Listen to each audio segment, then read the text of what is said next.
Welcome to my channel. I am Neel Kamal और हम discuss कर रहे थे वर्किंग ऑफ इंस्टीट्यूशन के चैप्टर को, क्योंकि ये स्पेशल रिक्वेस्ट आई थी स्टूडेंट्स की तरफ से कि उनके एग्जाम्स आने वाले हैं और इस चैप्टर को मैं कंप्लीट करा दूं एक समरी की तरह। तो समरी तो मैंने कल दे दिया था और आज मैंने इस चैप्टर का काफ़ी कुछ हिस्सा कंप्लीट कराने की कोशिश की है, जिसमें कि 3 डिफ्रेंशिएशन वाले क्वेश्चंस प्राय पूछ दिए जाते हैं 5 मार्कर क्वेश्चन में, उनको कराया है। और इसके बाद कुछ टॉपिक बच जाएगा। हालांकि मैंने वादा किया था कि मैं ऑफिस मेमोरेंडम से स्टार्ट करूंगी, लेकिन आज मैंने इन तीनों क्वेश्चंस को करा दिया है। और इसके बाद जो मैं अगली वीडियो बनाऊंगी उसमें मैं ऑफिस मेमोरेंडम को लूंगी और उसके बाद ऑफिस मेमोरेंडम के साथ में प्राइम मिनिस्टर के पावर्स को लूंगी, इसके बाद मैं प्रेसिडेंट के पावर्स को लूंगी और उसके बाद सिस्टम ऑफ जुडिशरी को लूंगी। और इस तरह से 3 पार्ट में ये चैप्टर आपका कंप्लीट हो पाएगा। मैंने वादा किया था कि 2 पार्ट में हो जाएगा, बट थोड़ा सा लेंदी हो रहा था तो मैंने उससे थोड़ा सा कम कर दिया और इसे 2 पार्ट की जगह 3 पार्ट में करने की कोशिश की। और मुझे उम्मीद है कि आपके एग्जाम्स के पहले आप इसे जरूर देख पाएंगे, रिवाइज कर पाएंगे और अच्छे से एग्जाम दे पाएंगे। तो चलिए हम शुरू करते हैं अपने डिफरेंशिएशन वाले क्वेश्चंस। तो अब जो हमारा नेक्स्ट सब टॉपिक है वो है वर्किंग ऑफ पार्लियामेंट।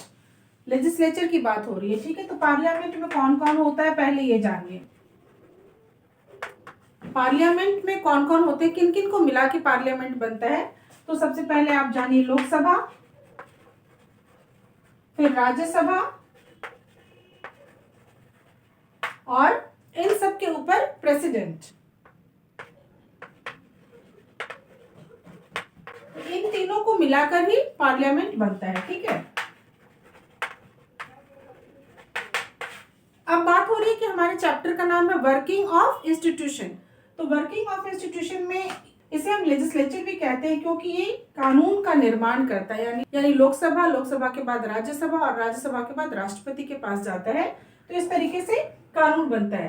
तो इसमें हम मेनली ये देखेंगे कि क्या डिफरेंस है दोनों के बीच, यानी लोकसभा और राज्यसभा में क्या अंतर है, दोनों में से कौन एक ज्यादा पावरफुल है और क्यों पावरफुल है। चलिए देखते हैं। इस चैप्टर में एक्चुअली 3 इस तरह के क्वेश्चन है डिफरेंशिएशन वाले। एक तो लोकसभा और राज्यसभा के बीच डिफरेंस और कौन एक ज्यादा मजबूत, इसी तरह पॉलिटिकल एग्जीक्यूटिव और परमानेंट एग्जीक्यूटिव के बीच डिफरेंस और कौन एक अधिक मजबूत है, और ठीक इसी तरह से पार्लियामेंट्री फॉर्म ऑफ गवर्नमेंट और प्रेसिडेंशियल फॉर्म ऑफ गवर्नमेंट के बीच क्या डिफरेंसेस है ये।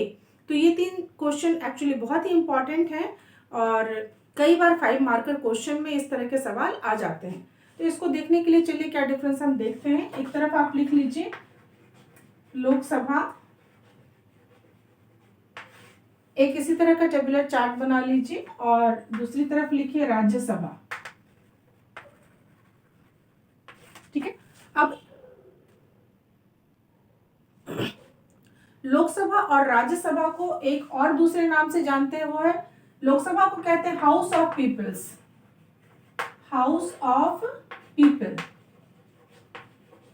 और राज्यसभा को कहते हैं काउंसिल ऑफ स्टेट्स, ठीक है। ये हो गया पहला डिफरेंस। इसका दूसरा यदि डिफरेंस देखें तो जो लोकसभा है इसे हम लोग लोअर चैम्बर कहते हैं, ठीक है।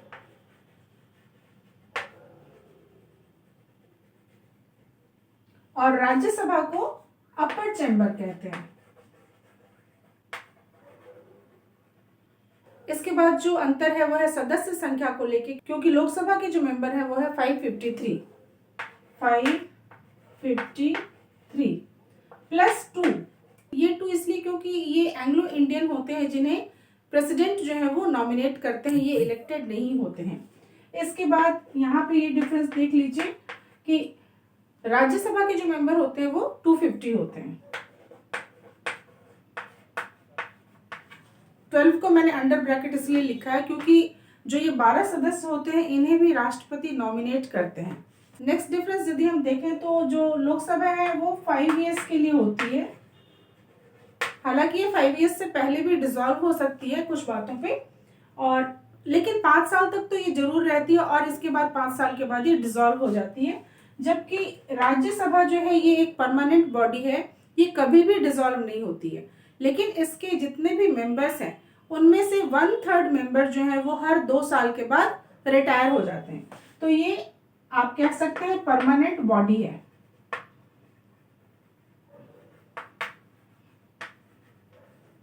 ठीक है। लोकसभा के जो सदस्य होते हैं ये डायरेक्टली इलेक्टेड होते हैं,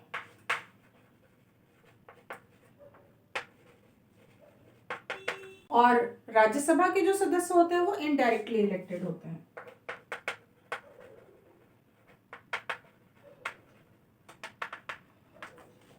इसके अलावा एक और अंतर है कि यदि कोई व्यक्ति लोकसभा के मेंबर बनना चाहते हैं और इलेक्ट होना चाहते हैं एज अ मेंबर, तो उन्हें इसके लिए इलेक्शन कॉन्टेस्ट करना पड़ता है और उस व्यक्ति की उम्र 25 वर्ष होनी चाहिए। यानी लोकसभा के मेंबर होने के लिए किसी भी व्यक्ति की उम्र 25 साल होनी चाहिए, जबकि राज्यसभा का मेंबर होने के लिए उसकी उम्र 30 साल होना चाहिए। ठीक है, तो ये तो डिफरेंस हो गया, दोनों के बीच क्या अंतर है। अब यदि सवाल का दूसरा पार्ट हम देखें जिसमें ये पूछा जाता है कई बार कि लोकसभा और राज्यसभा में कौन ज्यादा पावरफुल है, तो चलिए देखते हैं कैसे सिद्ध कर सकते हैं हम लोग राज्यसभा और लोकसभा में कौन ज्यादा पावरफुल है। भाई नाम देखने से तो ऐसा लगता है कि राज्यसभा ज्यादा पावरफुल है, अपर चैम्बर कहते हैं इसे, और लोकसभा जो है उसे लोअर चैम्बर कहते हैं। तो लोकसभा कम मजबूत है, राज्यसभा ज्यादा पावरफुल है, ऐसा लगता है एक बार में। लेकिन जरा ध्यान दीजिए इसके सदस्य संख्या की तरफ, जो है 553 और इसके सदस्य संख्या 250 है। तो इससे क्या फर्क पड़ता है?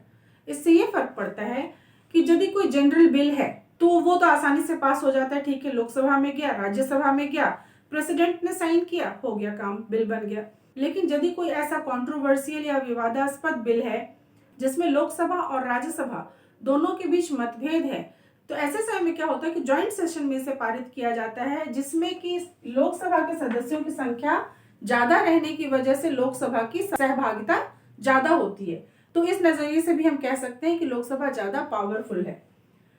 एक और अहम बात है और वो ये कि जितने भी मनी बिल होते हैं वो लोकसभा में ही इंट्रोड्यूस किए जा सकते हैं, राज्यसभा में नहीं किए जा सकते। राज्यसभा को सिर्फ यही इख्तियार होता है कि वो बमुश्किल 14 डेज तक मनी बिल को अपने पास रोक के रख सकती है, इसके बाद उसे पारित करने के लिए वो बाध्य है। तो यहाँ पे राज्यसभा का जो अधिकार है वो काफी कम है और लोकसभा का अधिकार काफी ज्यादा है, इसीलिए लोकसभा ज्यादा पावरफुल है। और तीसरा एक और अहम मुद्दा है और वो है नो कॉन्फिडेंस मोशन का। ये सिर्फ लोकसभा को ही प्राप्त है क्योंकि राज्यसभा को ये अधिकार है ही नहीं। क्योंकि क्या होता है कि जिस पार्टी को मेजॉरिटी मिलती है और उसका जो लोकप्रिय नेता होता है उसे ही एज अ पीएम अपॉइंट किया जाता है। तो लोकसभा का कंट्रोल जो है वो काउंसिल ऑफ मिनिस्टर्स पे होता है, क्योंकि यदि लोकसभा के मेंबर्स ये कहते हैं कि काउंसिल ऑफ मिनिस्टर्स में उन्हें फेथ नहीं है, उन्हें कॉन्फिडेंस नहीं है, तो ऐसे केस में सारे मिनिस्टर्स को इंक्लूडिंग पीएम, प्राइम मिनिस्टर, सभी को इस्तीफा देना पड़ता है। ये वो अधिकार है जो सिर्फ लोकसभा के सदस्यों को प्राप्त है, राज्यसभा के सदस्यों को ये अधिकार नहीं प्राप्त है। तो एक तो ये डिफरेंसेस हो गए दोनों के बीच। इसके अलावा 3 वजह हैं जिसकी वजह से लोकसभा ज्यादा पावरफुल है राज्यसभा की तुलना में। तो चलिए अब देखते हैं हम लोग कि क्या डिफरेंस है पॉलिटिकल एग्जीक्यूटिव और परमानेंट एग्जीक्यूटिव में। बहुत साधारण सा है। सबसे पहली बात तो ये देखिए कि जो जितने भी मिनिस्टर्स हैं हमारे यहाँ पे वो सारे पॉलिटिकल एग्जीक्यूटिव हैं, फिर चाहे वो पीएम हो जो कि रियल हेड है, या फिर प्रेसिडेंट हो जो कि नॉमिनल हेड है, या फिर कैबिनेट मिनिस्टर्स हो, काउंसिल ऑफ मिनिस्टर्स हो, स्टेट मिनिस्टर्स हो, कोई से भी हो, वो सारे पॉलिटिकल एग्जीक्यूटिव हैं। और जितने भी सिविल सर्वेंट्स हैं वो सारे परमानेंट एग्जीक्यूटिव्स हैं। पॉलिटिकल एग्जीक्यूटिव कौन होते हैं? जिन्हें हम इलेक्ट करते हैं, चुनावों में हम जिन्हें इलेक्ट करते हैं एज ए रिप्रेजेंटेटिव, वही पॉलिटिकल एग्जीक्यूटिव होते हैं। जबकि परमानेंट एग्जीक्यूटिव्स जो हैं वो यूपीएससी क्लियर करके आने वाले लोग होते हैं जो कि अपने मेरिट के बल पे यहाँ तक पहुंचते हैं। तीसरा देखते हैं कि जो पॉलिटिकल एग्जीक्यूटिव होते हैं इनका जो कार्यकाल होता है वो 5 साल का होता है। यदि इसके बाद वो सत्ता में रहना चाहते हैं तो इसके लिए उन्हें इलेक्शन कॉन्टेस्ट करना पड़ता है। जबकि जो परमानेंट एग्जीक्यूटिव है ये टिल रिटायरमेंट, जब तक इनके रिटायरमेंट नहीं हो जाती तब तक अपने पद पर बने रहते हैं। यानी एक परमानेंट एग्जीक्यूटिव के टाइम कितने भी पॉलिटिकल एग्जीक्यूटिव्स आते रहते हैं, जाते रहते हैं। इसके बाद यदि हम देखें तो पॉलिटिकल एग्जीक्यूटिव्स जो होते हैं वो अकाउंटेबल होते हैं लोगों के प्रति। जैसे पीएम है तो वो अकाउंटेबल होते हैं लोगों के प्रति क्योंकि लोगों ने ही उन्हें चुना है। जबकि जो परमानेंट एग्जीक्यूटिव्स होते हैं ये अकाउंटेबल नहीं होते हैं लोगों के प्रति, बल्कि ये मिनिस्टर्स के प्रति अकाउंटेबल होते हैं। लेकिन इन दोनों में यदि हम ये बात करें कि कौन ज़्यादा मजबूत है, कौन ज़्यादा स्ट्रांग है, कौन ज़्यादा पावरफुल है, तो जाहिर सी बात है कि वो मिनिस्टर्स हैं जो ज़्यादा पावरफुल हैं। क्योंकि हालांकि मिनिस्टर्स से ये उम्मीद नहीं की जाती कि इनको जो मिनिस्ट्री मिली है उसके बारे में इन्हें काफ़ी ज्ञान होना चाहिए, क्योंकि कई बार ऐसा होता है कि मिनिस्टर्स हो सकता है कि बहुत पढ़े लिखे ना भी हों, लेकिन ये क्या करते हैं कि ये इनका जो गोल होता है, जो ऑब्जेक्टिव होता है, उसका एक ढांचा तैयार करते हैं और उस चीज़ को, उन ऑर्डर को इम्प्लीमेंट करते हैं ये परमानेंट एग्जीक्यूटिव्स। तो जाहिर सी बात है कि ज़्यादा पावरफुल होते हैं मिनिस्टर्स, यानी कि पॉलिटिकल एग्जीक्यूटिव। पिक्चर्स में भी आपने देखा होगा कि जो मिनिस्टर्स होते हैं वो कई बार बड़े बड़े अफसरों का तबादला करा देते हैं एक शहर से दूसरे शहर में। तो चलिए देखते हैं कि पार्लियामेंट्री फॉर्म ऑफ गवर्नमेंट और प्रेसिडेंशियल फॉर्म ऑफ गवर्नमेंट में क्या अंतर है। तो पार्लियामेंट्री फॉर्म ऑफ गवर्नमेंट में आप एग्जाम्पल में इंडिया का नाम लिख लीजिए, क्योंकि हमारे यहाँ ये सिस्टम चलता है, ठीक है। और प्रेसिडेंशियल फॉर्म ऑफ गवर्नमेंट में आप यूएसए का नाम लिख लीजिए, क्योंकि वहां पे वो चलता है, यूनाइटेड स्टेट्स ऑफ अमेरिका में। पार्लियामेंट्री फॉर्म ऑफ गवर्नमेंट में पीएम जो है वो मोस्ट पावरफुल पर्सन होते हैं, सबसे ज्यादा शक्तिशाली होते हैं, क्योंकि वो रियल हेड होते हैं। जबकि प्रेसिडेंशियल फॉर्म ऑफ गवर्नमेंट में प्रेसिडेंट जो है वो सबसे ज्यादा मजबूत व्यक्ति होते हैं। दूसरा एग्जाम्पल यदि हम देखें तो पार्लियामेंट्री फॉर्म ऑफ गवर्नमेंट में एग्जीक्यूटिव्स को और लेजिस्लेचर को सेपरेट नहीं किया गया है, नहीं किया जाता है।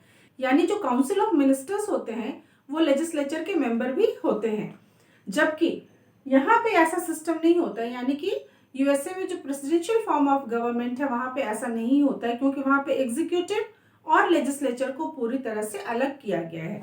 तीसरा डिफरेंस हम देखते हैं कि पार्लियामेंट्री फॉर्म ऑफ गवर्नमेंट में जो मेंबर्स ऑफ पार्लियामेंट हैं इन्हें ही मिनिस्टर्स बनाया जाता है, यानी पीएम जो हैं इन्हीं मेंबर्स को मिनिस्टर्स बनाते हैं। जबकि प्रेसिडेंशियल फॉर्म ऑफ गवर्नमेंट में ऐसा नहीं है, ऐसा कोई कंपल्शन नहीं है कि जो पार्लियामेंट के मेंबर होंगे उन्हें ही मिनिस्टर बनाया जा सकता है।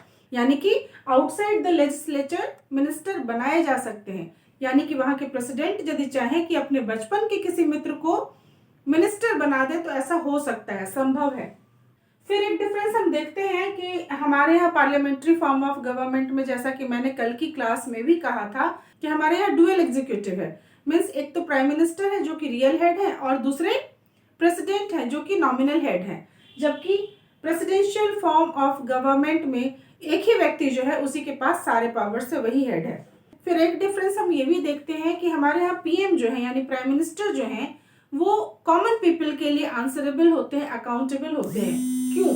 तो हमारे यहाँ पीएम जो है वो आम लोगों ने ही उन्हें चुनकर भेजा है, इसीलिए वो उनके प्रति आंसरेबल होते हैं, अकाउंटेबल होते हैं। जबकि प्रेसिडेंशियल फॉर्म ऑफ गवर्नमेंट में ऐसा कुछ नहीं होता है, क्योंकि वहां ऐसी कोई मजबूरी नहीं है कि उन्हें मेजॉरिटी का विश्वास चाहिए होता है। क्योंकि हमारे यहाँ तो जो लोकसभा में जिस पार्टी का बहुमत होता है उसी के लोकप्रिय नेता को प्रधानमंत्री बनाया जाता है। यहाँ ऐसा कुछ नहीं है, इन्हें मेजॉरिटी की आवश्यकता नहीं होती है। इसीलिए क्या होता है कि ये लोगों के लिए आंसरेबल नहीं होते हैं। ये बहुत बड़ा अंतर है प्रेसिडेंशियल फॉर्म ऑफ गवर्नमेंट और पार्लियामेंट्री फॉर्म ऑफ गवर्नमेंट में। तो इस तरीके से हमने पार्लियामेंट्री फॉर्म ऑफ गवर्नमेंट और प्रेसिडेंशियल फॉर्म ऑफ गवर्नमेंट के अंतर को समझा। और कल की क्लास में, क्योंकि आज सारा चैप्टर कंप्लीट नहीं हो पाएगा, कुछ पार्ट्स हैं जो बच गए हैं और उसे मैं कल की क्लास में डिस्कस करूंगी, जिसमें से खास होगा प्राइम मिनिस्टर के पावर्स, प्रेसिडेंट के पावर्स और सिस्टम ऑफ जुडिशियरी को मैं अगली क्लास में डिस्कस करूंगी। Thank you so much for watching.